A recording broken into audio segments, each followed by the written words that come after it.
A CBC investigation has found that in the last 4 years, 83 coaches have been charged with a sexual offense against a minor across 16 different sports. Most of those occurred at the local level. Many athletes and their advocates are calling for an independent inquiry into sports in Canada. Allison Forsyth is a safe sport advocate and a former Olympic skier. She has also spoken out about her experience as a survivor of sexual abuse. She is in Nanaimo, BC. Ms. Forsyth, thank you very much for speaking with us. Our colleagues at CBC Sports have published a story today that says there is increasing concern among national sports organizations that they don't have the structure or the resources to properly implement safe sports systems in this country. Do you share that concern? You know, Katie, I work on the front lines of this crisis in our country, so I'm a safe sport professional and a fierce advocate for all participants in sport.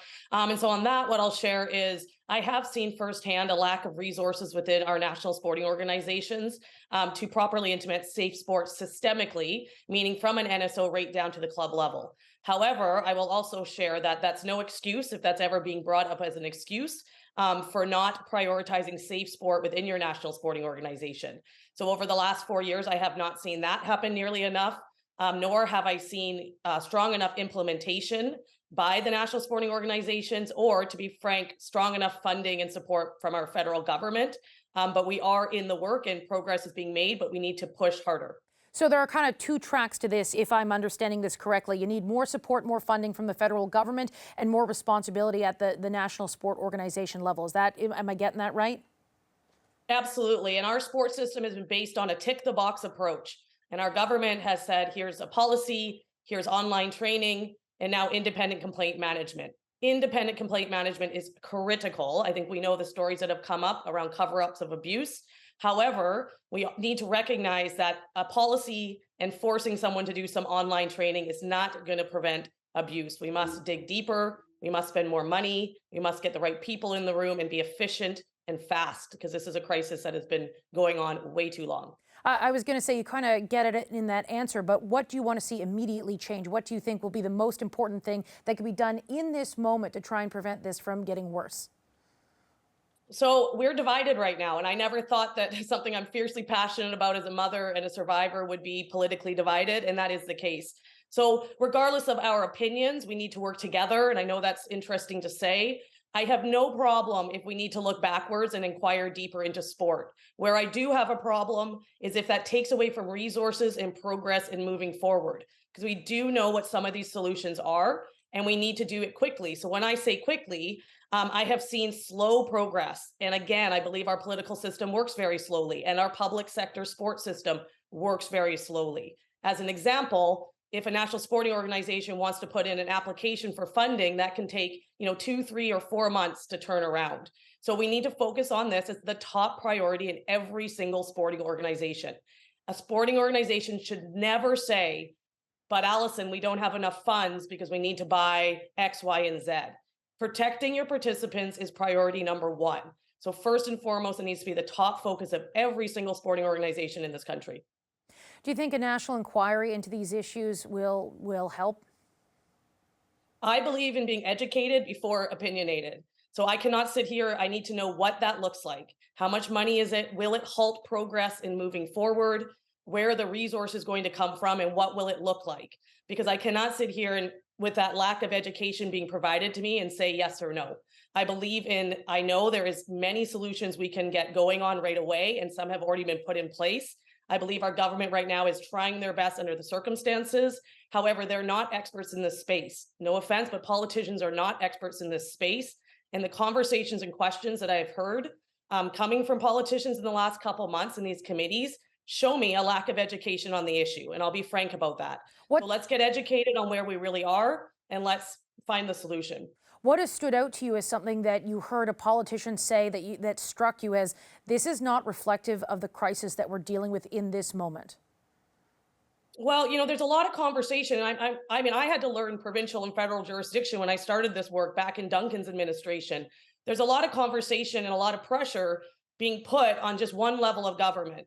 The reality is that we need our PTSOs and our provincial governments to step up. And I've heard politicians just, blaming it's all the Liberals' fault. It's all one group's fault. It's not. We all are responsible for this. And some of the questions that I've heard have just shown a lack of doing their due diligence and research into what has and has not happened, because we have been in this work for 4 years. So what has happened, what has not happened, what has gone well, what has not gone well. It feels to me, and I'll be honest, because I'm a survivor and I've been working in this space for 5 years and I'm getting very frustrated, that people are not pausing to find out where are we at and how do we fix the problem further. It feels to me that people are pretending like this is just starting and nothing has happened. And I can tell you firsthand that there has been way too small of a group of us out here fighting this fight, and we need more people and more money and more support to do it. We need much more education, we need much more enrollment, and we need much more compliance for all national sporting organizations. What do you make of some of the investments, the new investments that have been announced by the new sport minister to try and deal with this? I think it's excellent. I think any amount of funding that comes into play is excellent. It's how that funding is distributed, what level of compliance and auditing is put on where that money is spent. And there are many gaps in safe sport. It is so complex, Katie. I could sit here for an hour and tell you that the work that me and my company do around this issue that will never be solved by policies and online training. So we need to look between the cracks of what we think is the tick the box method of solving. Our sport system has been based on our national sporting organizations going, what do I have to do to get my money, to be able to fund athletes, which is critical. But you should never be looking at a topic as essential as protecting children and athletes and all participants from egregious harm. We should never look at that as, okay, let's just get this done so we can get our money. And I work with so many organizations that are working diligently to fix this problem and to progress. So I'm not lumping everyone into one category, but no one should ever just do this as a tick the box approach. As an athlete and as a survivor, and as I understand, as a parent of kids in sports, are you hopeful that things are starting to change? I will tell you, as I am very open, 4 years ago, I came forward and used my name to start putting pressure on this issue. A key step in solving this problem is athletes coming forward because they finally feel safe to do so. So I said, it will look a whole lot and be a whole lot worse before it gets better. So we cannot lose hope. I will go on the record and say I believe Canada is one of the world's leaders in safe sport. I have been contacted by many international organizations asking what we're doing. So I challenge parents and coaches and everyone to not lose hope, because we're in the work, we're in the crisis, and we're looking for the solution. Other countries have not even started.